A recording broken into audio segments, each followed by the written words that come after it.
I think we are live. Okay. Hopefully, I'm just getting a little pop-up here. Turn on interview using the switch above. I guess I'll do that. All right. Anyway, hi everyone. Sorry, I just got a weird little pop-up from my streaming software. Okay, now more pop-ups are happening. Not now, Oh, eCam Live. Thank you everyone for joining us again for another Ask the WooRank team, Ask the WooRank SEO team. This month, we've been really focusing on how to get your e-commerce site live and really well optimized before the holiday season. As most of you know, global pandemic and all, most people are probably going to be doing their holiday shopping online, whether that's mandatory depending on where you live or just voluntarily because you're a little bit afraid to go to the shops, which is totally understandable. But really, it's not, December 1st hits and you scramble, I got to get my website ready. Like, it needs to happen now. You need to be testing and optimizing now. So I think we got a lot of great questions in, and we've got some people saying hi. Hi, everyone. If one of my WooRank team buddies can let me know that you can both see us and hear us in the chat, because this interview pop-up kind of got me a little scared that you just are seeing a blank screen right now and I'm talking into the void. Anyway, again, I'm Courtney. I'll be your host and your moderator. So if you have any questions at all, please let me know in the chat and we can add them, and we'll throw Adam some curveballs here. Adam, if you want to introduce yourself to people who haven't joined us before. hi, my name's Adam and I'm head of SEO for WooRank. So I take care of all the technical on-site optimizations for our own website, and also we help other clients optimize their sites too. So I'm your man to ask a question. Adam's being modest. He is the backbone of the entire operation here. Okay, looking and sounding good. Thank you, Jeff Cleveland. So as you guys know, if you've joined these webinars before, we are doing it a little bit later today so that some of our American audience could join us. So thank you, Adam, for staying up. Adam's located in No worries. Australia, so it's a little past his bedtime. So thank you, Adam. That's fine. So again, we have some pre-submitted questions that we're going to start off with, but if you have any questions at all, e-commerce focused or otherwise, just shoot them into the comments and we can take them live. So let's get started. The first question that we got was from one of our users. His name is Manish. And Manish wants to know how he can rank his website higher for local keywords. Okay. Yeah, so that's a really great question. So, I mean, if we look at how to rank higher for local search, to put that another way, let's just count off the top things that I would do straight away for ranking higher for local search. First and foremost, set up and optimize your Google My Business listing. And when I say optimize, what I'm really saying there is don't just create like the most basic listing and then wait for the postcard to come and just leave it, but like really fill out all the details. If you have a store, add your hours. If you have office support, add that. If you're closed during special holiday dates, add that information. The more you can add, the better. And obviously, the next thing you want to do besides filling out the Google My Business listing is actually getting some reviews. And that's the trickiest thing, and we've talked about that in previous sort of workshops and webinars. But getting reviews for your listing is just going to help a ton. Posting content to Google My Business, which could also include backlinks, using the little Learn More button option to post to products and that kind of thing. So if you want to feature some of your products for the holiday season coming up, get them onto Google My Business. It's free. It's free advertising for you. Also, you could probably look at, if you're going to go try, and hopefully you are, but you want to show up in the local map pack. So when someone does a search for a local business, if you don't really show up in that, the top 3 spots in that map, good chances are you're going to miss that traffic. So to get into the local map pack, there's a whole bunch of stuff that you can do, but pretty much the stuff that I've talked about, plus optimizing your own website, is going to give you the best chance. But yeah, reviews, filling out that Google My Business profile, posting blogs, and just giving it as much love as you can, basically. That's the best way that you can rank high for local search. To unmute myself there. Yeah, I also I like have a website would be the best. I mean, I can't tell you how many times I get so frustrated. You search something like best Thai restaurant in Brussels, and then you find one and it looks amazing, and then they just don't have a website. Like that's so frustrating. So, Yeah. all right, the next Manish had a follow-up question. Does schema markup help with e-commerce sites? Oh, yeah, absolutely. And, it helps with all websites. I must say that too. But look, especially if it's implemented correctly, when it comes to e-commerce, schema really needs to be dynamic and set up so that each product has unique schema for it. And what we're really talking about here is making sure that Google can get as much meta information about each of your products that you're selling online. Schema, if you ask me, was created for e-commerce, and most decent e-commerce platforms will be able to handle the schema for you. They'll take the product's title and put that into the schema title. They'll take the hero photograph of your product and put that into the image URL. So work with your provider, but most definitely engage with schema. Do it. We have a follow-up question from Jeff on the live chat. What are your thoughts about the Google Guarantee badge, and how would it affect visibility, engagement, and ranking, if it affects it at all? Yeah, I don't see that affecting ranking.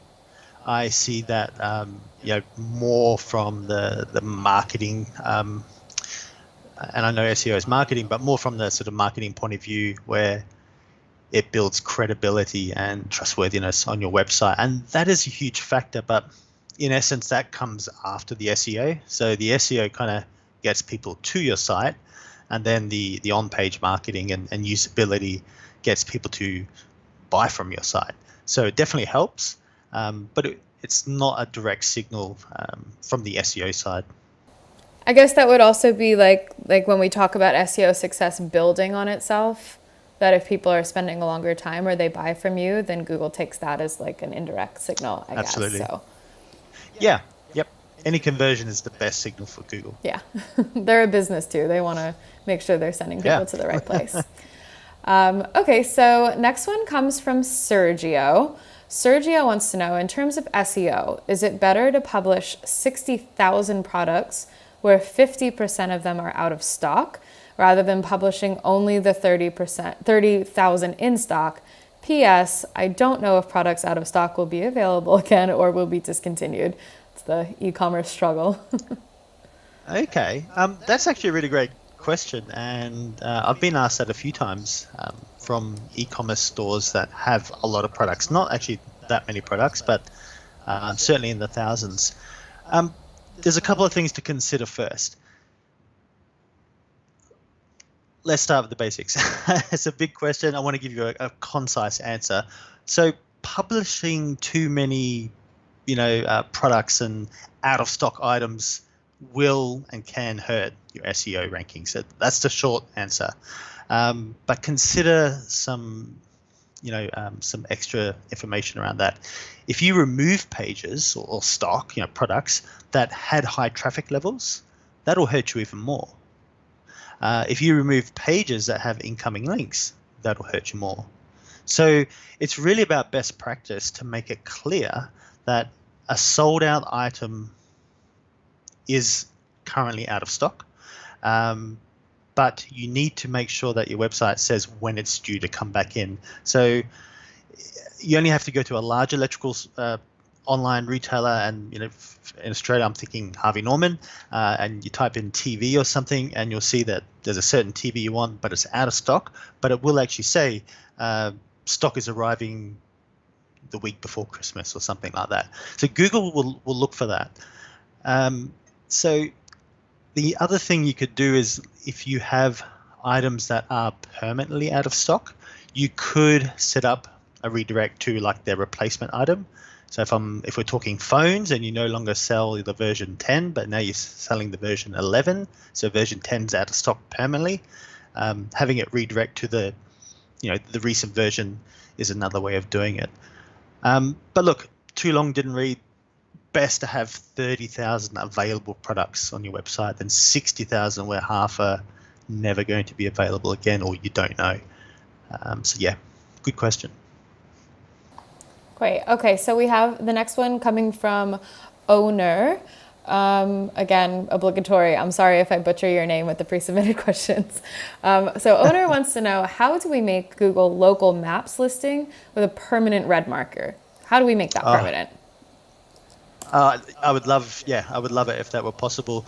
In short, you can't make it permanent. And you may have noticed if you've been using Google Local for some time that they're continually changing the look and style of those icons. I've even seen businesses have the icon that they're assigned changed based on user feedback, reviews, and that kind of thing, like change from just a pin to a picture of a restaurant, or a pin to a post office, and that kind of thing. So they are dynamic, and it's really up to Google's AI and algorithm to decide what marker you're going to get. I find that listings with good SEO, and lots of reviews, lots of engagement, questions have been asked on the profile, questions have been answered in a timely manner, there's posts, there's photos, there's products. These profiles will always get higher visibility, and they're going to get that red pin marker show up from a wider zoom. So as someone scrolls in, zooms into the city, if you want your red mark to be as permanent as possible, the short answer is, show Google My Business lots of love, and hopefully he'll return the favor, or she. Okay, the next question I love, because this is basically the thesis statement of today. Why is it so important to have a great online presence going into the holiday season? And that's easy. I mean, we don't even have to go into the statistics about, but if you've had a online commerce store for any number of years, you'll know that you'll have cyclic trends, and the holiday season is one of the big ones. So during the holiday season is when most people will be engaging and purchasing from e-commerce, not just using your website as a price check, which happens a lot during the year. Coming up to the holidays, they're going to be ready to buying those gifts, getting those last minute gifts shipped to them, especially this year with COVID. The clients that I work with have already seen a 20 to 30% increase in traffic already on year versus last. So, in their point of view, COVID hasn't hurt their online business. It's helped, and that's one of those weird things in life. But there's the whole point of starting to get your website ready now is that, remember, SEO takes a little while to kick in. So don't leave it till the week before, the big sale day. Start now. Start getting your site ready for the holiday season now. Definitely. So the next one I thought might be relevant because, so we're going to talk about open graph tags. I brought this back from another webinar, and I thought this might be really relevant for this conversation specifically because, if you're like me, you might share some things on your social profiles, like, anybody looking for some Christmas ideas for me? Or my birthday is right after Christmas, so, here's my wish list, here's what I want. I swear I'm not that much of a brat, but, it happens. So I thought it might be a good opportunity for us to talk about open graph tags and what that would mean for people like me who are sharing products online. Okay. Yeah, and that's also great because Open Graph, Schema, Twitter cards, these types of SEO terminologies often get mixed up and misunderstood. So let's just be really clear about what Open Graph is and why it's necessary for e-commerce especially. So going back a little bit, social media, as we know, it now creates a huge, vast amount of traffic. And referral traffic in particular. And it'll do that in one way by actually when people share your products on Facebook. And so they might find something that they like, and they're going to post it to their Facebook profile or their page and say, what does everyone think about this? Do you think my husband or my friend or my partner is going to like this? Now, what Open Graph does is it controls what that looks like on Facebook. So we can leave it to Facebook, and they'll grab, probably the first image of the picture. They'll try and grab the title. They might, grab the price, but we don't know for sure. So what Open Graph does is it is like meta information, but for Facebook. And the great thing about Open Graph is that other social media platforms have actually adopted it as well. So by doing Open Graph as a bare minimum, you're really covering yourself for Facebook, Instagram, LinkedIn, Twitter, and the rest of them. The one other thing to add is that there are tags within Open Graph.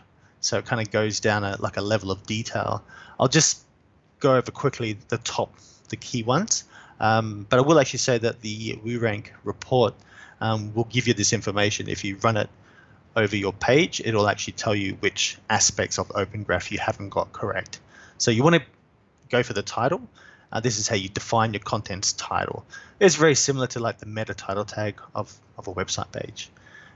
You've then got the URL. This will be the canonical URL, just in case that there's any sort of referrals. You're sharing a page that's dynamic or something like that. So this will make sure that what you share on Facebook will lead them straight back to your product page. This is a type, and look, there's different types of things like blogs and products, and there'll be a type that will suit your e-commerce store.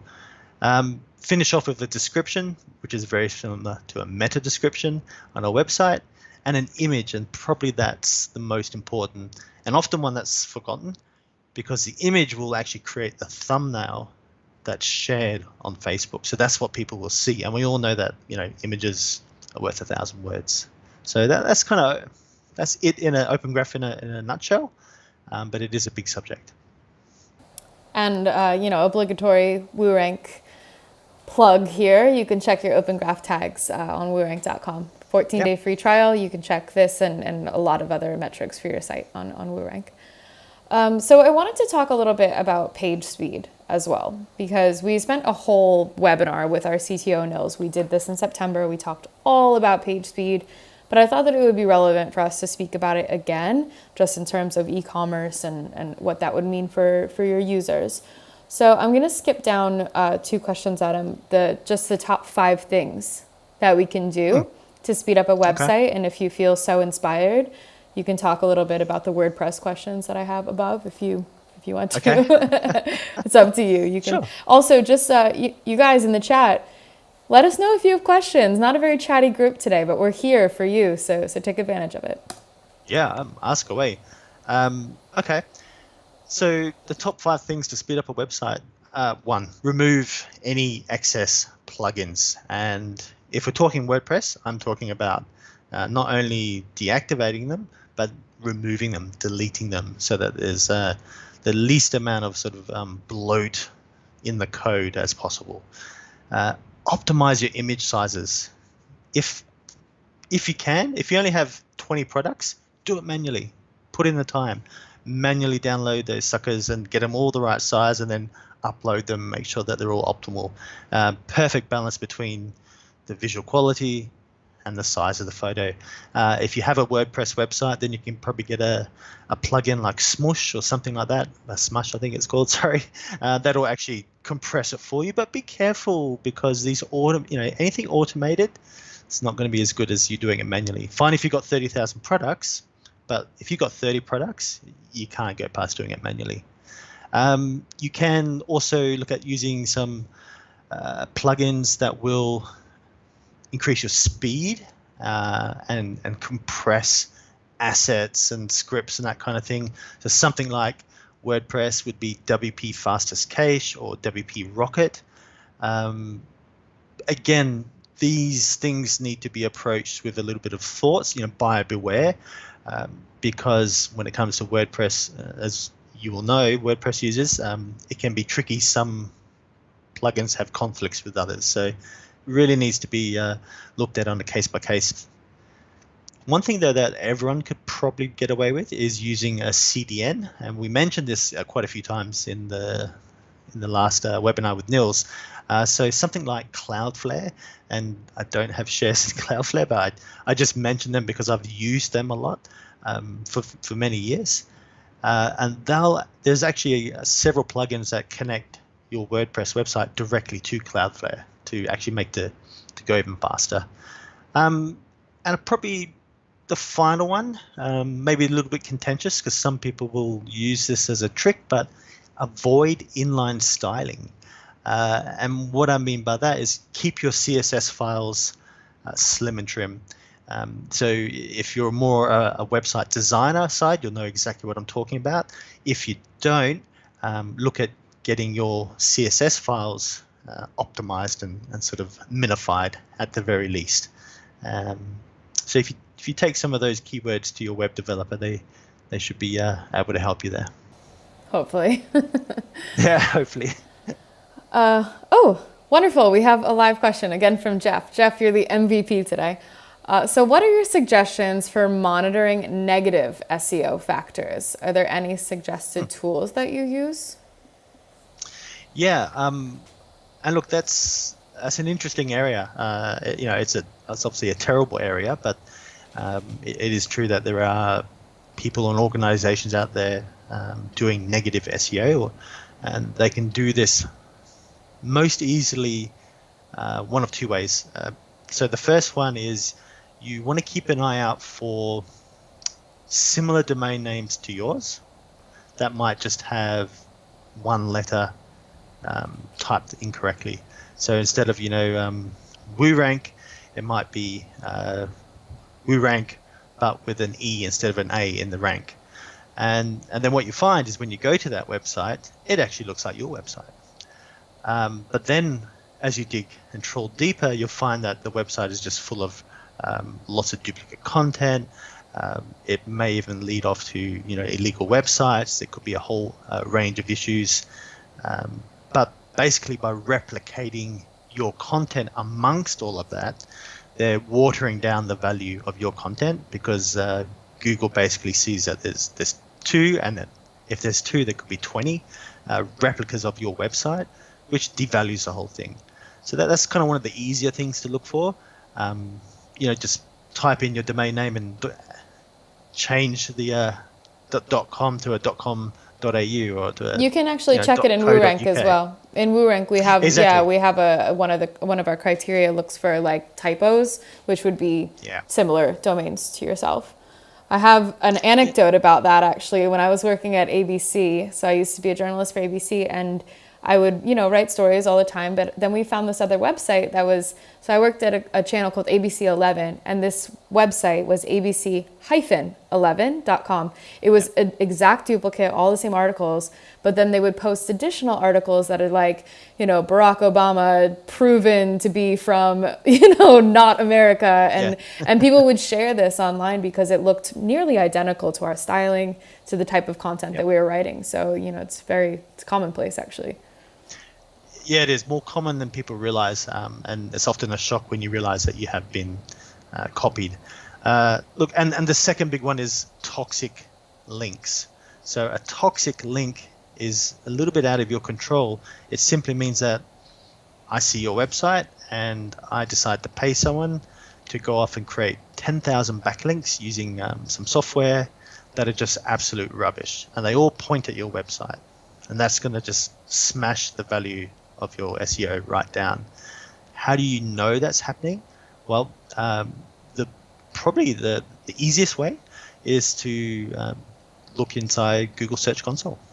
It'll actually give you your incoming links, especially the latest ones, the live ones that have been clicked. So if you go from you log in and you see that there's all these links from some weird website, with a weird domain name, that's when you'll need to think about doing a disavow to get rid of those links. But they're the two main ways that people will try to attack you. So to prevent that, WooRank can actually help on both. It can tell you about the domain names, and it'll give you an overview of your backlinks. So you're going to see the backlinks pretty much straight away. Mm-hmm. Okay, well, thank you for your question, Jeff. Let's move back into our pre-submitted questions. So this one comes from Ines. How can I speed up my website and also add keywords and also add heading tags and also get links to rank higher on Google and Bing? So the whole kit and caboodle there for you, Adam. Well, I'm going to say it. You need to sign up for a WooRank trial, because that's actually going to help you do all of those things.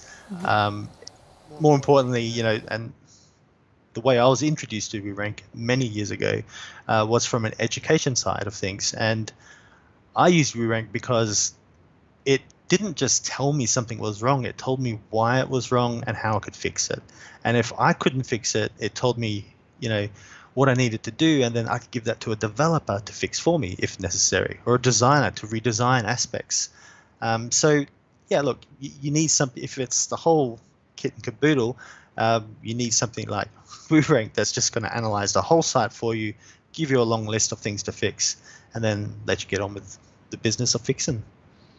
Yeah, and just to elaborate on that, we have reporting functions for every aspect of our tool. So if you're really passing this off to somebody else on your team, you can download the entire report as a customized PDF for either your business or your clients. With the keyword tool, you can download all of that historical data for the previous 12 weeks as a CSV. And then I think most importantly, and probably most used, especially if you're fixing your own site, is downloading your site crawl results as a CSV. Because sometimes that stuff can get super technical, and when you look at it and you're not a developer yourself, it's so helpful to just download it, have it in a nice, neat little package, and just give that to the powers that be. Okay, Jeff. Oh no, it's not Jeff. Surprise, surprise. So TradeCon MSA Limited has a live question for us. What is the best practice for on-page optimization, and how does it affect SEO ranking? Okay. Well, the best practice for on-page optimization. So here we're talking about, literally the things that, and we call it on page because they're the things that you can manipulate on page. So we're excluding backlinks. We're excluding volumes of traffic. What we are including is the big one, content. So on-page optimization really revolves around two areas, and that's the technical stuff. Like how fast your website's loading, have you got title tags and the meta tags and alt tags on all your photos, kind of like was mentioned before, but also the content, and that gets forgotten a lot. But is your content good enough to be number one? You really have to be proud and think, well, yeah, my website is good enough to be number one out of 20 competitors in my area or 100 in my region, because if you don't honestly believe that, then it's probably not. The content needs to be really spot on. It needs to contain the right kind of keywords, but also just natural organic language, not just keywords shoved together to form search terms, but actually products that have a great description. If it's about a watch, talk about how long does the battery last, and that kind of thing. Great content is your key here to on-page optimization, because you can control every aspect of on-page content, but you can't control, as we just talked about, backlinks, toxic backlinks, and that kind of thing. So yeah. And I think that it's also important to note, like, it's kind of an antiquated idea or notion that you have to put your exact search term or your exact keyword right together, like one after another, and that, as Adam said, is not such great content. But Google is smart enough that if those different terms are kind of weaved within your content, they understand that. They know that that's what you're targeting and what your product might be selling or what your content is about. Like they can connect the dots pretty easily. Absolutely. Okay, we have another live question. Oh, go ahead, Adam. Sorry. What were you saying? No, I was just going to finish and say, Google have gotten very good at understanding, the natural language, and yeah. Okay, so we have another live question. I'm glad everybody got a little less shy the second half of the webinar. CRD Design Build asking, our traffic has been growing, but our Moz domain rank keeps dropping. It's gone from DR21 to DR18 over the last few months, even as we're ranking for more keywords. What can we do to turn this around? It's a great question. Okay, yeah, look, And first, let me preface that question just like so. The Moz domain ranking, that's a ranking and a score that's unique to Moz. Just like other software products have their own scoring systems, and it's a way that each product that's designed interprets and tries to simplify the Google algorithm. But Google itself doesn't have in it like a long series of mathematics. There's not one that says take the Moz domain rank and divide by 6 to get your kind of ranking. So that's just to preface that. But generally what they're talking about with domain ranking, a lot of it will be influenced by your backlink profile. And it changes a lot, but the age of your domain. But what you're talking about is a slippage in domain ranking. So I'd be first looking at backlinks. So even if you used another tool that was focused on backlinks, say like Ahrefs, and you could actually find out, have your backlinks gone down over the last 6 months? Perhaps you've lost some that used to be there. That's generally a good sort of what's happening in that kind of area. Could be other reasons, and obviously I don't know. I haven't seen all the other stats, but domain ranking really is affected a lot by the number of backlinks, quality backlinks. Okay. Thank you again for the question, CRD, design, build. All right, so let's move on into some of the pre-submitted questions. I'm just going to jump down one, Adam, so that you are aware. So what would you say are the musts for basic SEO, things any website owner can accomplish? Okay. Competitor keyword research. So what you need to do is let's get into examples here. You're selling watches online. You're selling these watches. I won't say the brand because we don't advertise, but you're selling watches online, green watches. So what you want to do is type into Google, green watches, buy green watches online, and have a look who comes up. If it's you, stop. You've already won the game. You don't need to worry. But if it's 5 other people, take a look at the pages that rank. Don't go to their homepage, but click on the actual pages that show up in the index, in the results. You might find that it's a blog. You might find that it's a product page or it's an FAQ page. It won't necessarily be the homepage of the website. It could well be. Take a look at those pages and have a look at the phrase and the terms and the keywords that they use. Do some basic, keyword research. Do all of your competitors selling green watches also happen to use the brand Casio? Yeah. If they do, that's probably a good keyword to mention on your website. So competitor research, that's number one. And there's lots of guides online and even on WooRank about how to do that. The next thing has to be follow basic SEO best practices. Title tag links. Don't make them this long. Don't have multiple H1. You can have multiple H1s, but don't have duplicate H1s. So don't have all these H1s on your page that say the same thing, stuffed with keywords. These kind of really, I guess they sound simple when we talk about headings and meta tags and title tags, but we do it for a reason because they're really important. They're very big signals to Google about what your content is. So if your heading says green watches and your heading 2 says Casio green watches, and then your content says latest Casio green watches, you're on the right track. But yeah, and I guess the last thing I would add is, if you can, publish some quality articles, blogs, whatever you want to call them. Publish good quality content on a regular basis. That would be my must for SEO. Awesome. Okay, so next question from Joe. Joe says, this is, I think, something that will really resonate with a lot of our audience. I'm not a coder. I understand what needs to be changed on my website, but I'm worried that I will create unintended mistakes by making changes myself. How can I handle the work that needs to be done? Okay. Look, yeah, that's I understand that because I'm not a coder myself, even though I've been doing SEO for a very long time. So this will come down to, I guess, some prioritization and some guidance, and that's really where WooRank will come in to help, because not all of the changes will be really easy for you to carry out.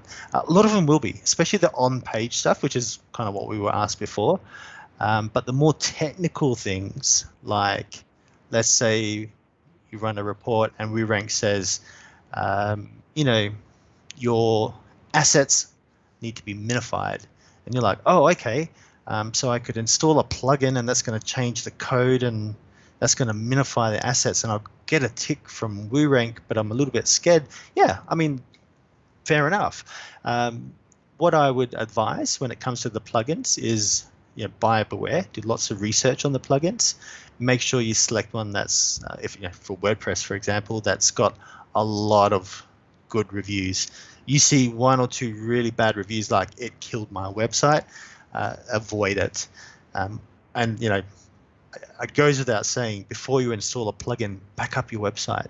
And I know that kind of sounds like a bit of a pain, but trust me, nothing worse than a plugin that kills your WordPress website, and then you've got to ring the hosting company and beg them to do a rollback, and you find out the rollback's 2 weeks old. So look, I understand that, not being a coder. Ultimately, you're going to work with other experts in the field, web developers, web designers, especially when it comes to things like tap targets and these kind of things that can seem scary. But you can nail the on-page stuff, the content. That's completely within your control. And then you can get some advice, and WooRank will actually guide you on how to get these more technical aspects fixed. But importantly, we'll make you aware that they're there to be fixed, so that you can go off and get them fixed. Okay, awesome. So let's move on. This one is from Katie. What is the difference between keywords and meta tags, and which is more important? Okay, so there used to be a meta tag called keywords, if that's what is being referenced here. So, in fact, there still is. There still is a keywords and meta tag, and many CMS systems still use it, and many websites I look at today still put the keywords in this field. But that's actually not used by Google at all. Hasn't been for at least 10 years, as far as I'm aware, if not more. There's a video on YouTube by Matt Cutts, plainly stating that Google will no longer be trusting us to tell them what the keywords are, so they figure that out themselves. So the difference between those and actual keywords, and what's more important, well, meta tags give information about your site to Google. So people don't see them, but Google sees them. Keywords, on the other hand, are key phrases, and a keyword can be 3 or 4 words long, which we call a long tail keyword. People do see them. So the main difference is that one of them is in the code that Google sees, and the other is in the content that people read. Look, if you made me choose between the two, I would say content is more important, but I'll be honest, I wouldn't be publishing content without both of those taken care of. Good metadata for Google, so it can quickly interpret your page, and then good content, because Google's going to cross-reference those two things to make sure it lines up. So yeah, both. All right, we've got another question about the most important part of our lives, Google. Do you think that regular posting on Google My Business helps with search rankings? And this comes from Philippa. Oh, in my experience, 100% it does. I have done a lot of work with businesses, especially local businesses who work with Google My Business as one of the key strategies for their SEO campaign. Regular posting. I have a client, in fact, who is in the real estate industry, and every time a new property goes live on his website. The second place we make it go live is on Google My Business, and the third place is domain.com. So Google My Business gets the content before the domain gets the content. So yeah, it absolutely works a treat. That fresh content, especially a product, and the house is a product, although an expensive one, but it works the same for green watches. Put that content up on Google My Business. Regular posting, does it affect your rankings? Completely, yes. In my experience, that has always helped. Great. Jeff, our MVP, has another question. So Jeff wants to know if there are any suggestions for proper use of video on websites to improve rankings and your thoughts on its importance. Yeah, that's a really good one. So video does a couple of things. A good video, it keeps people engaged on your site for a longer period of time, which is a great signal to Google that the page that they're on is good. It's kind of like timing them. If they're on there for 1 second, it's probably thinking, oh, it might not be such a great page. If they're on there for 2.5 minutes, they're obviously liking it.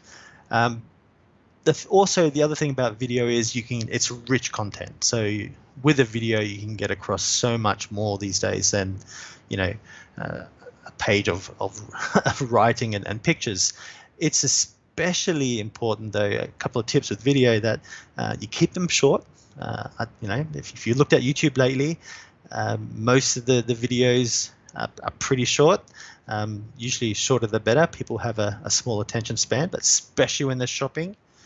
If I want to see my green watch, I probably want to see an 8-second video of the watch moving around and the hands ticking or something. I don't want to see a 80-minute video of all the technical specifications on my watch. That I'm happy to read a PDF if I really want that detail. So yeah, they definitely help. Just got to be smart with the content and make them slick. Poor quality videos really kind of look cheap and nasty. So yeah. And definitely making sure that they're not like impacting your site load time. That's a whole nother can of worms. Yeah. And if you're interested with YouTube, yeah, go ahead. You should be fine. Yeah. Sorry, if you host that video on YouTube, you should be fine. Yeah. Right. Yeah. It's if you're interested in more site load tips, go back into our YouTube channel. We have a whole, as I said, we have a whole webinar on everything about that. Now we're nearing the end here. I want to jump down to the last question because I think it's really relevant for e-commerce sites that are getting ready for the holidays. Is adding alt text on my product images important for SEO? Absolutely. Yes, it is. Search engines find it a little bit more difficult to understand and rank an image as they do content. That said, they do a darn good job of it, especially over the last 12, 18 months, getting very, very good with imagery. For example, there was a stage where if you typed in happy cat or sad cat, you might get the same image. But you type it in now, I guarantee you're all going to get a happy cat and a sad cat. Like, Google knows that's a sad cat. How? I don't know. But Google's smart. But putting the alt text on it is going to help.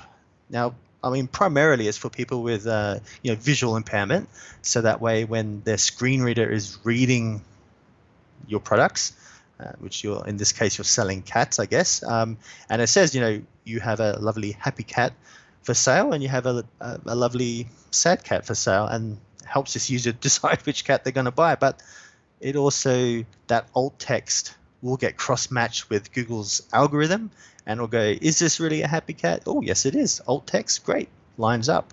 It's an extra boost. So look, every image, especially product images, should have alt text. Try to keep them unique.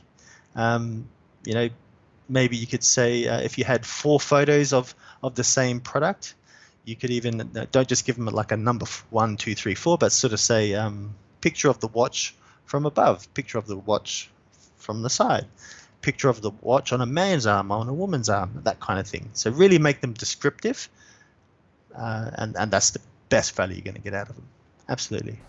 Definitely. Yeah. Not a one word description like pizza, No, but also that's a bit not spammy. War and Peace. Like you just Yeah, yeah. okay, we have one last live question coming in from TradeCon MSA.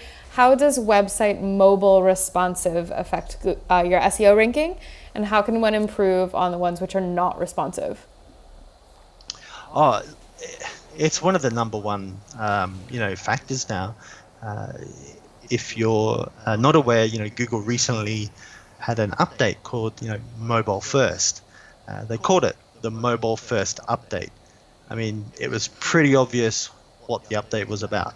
They're putting mobiles first, and in Search Console, you were told your website just passed the mobile first test. Congratulations.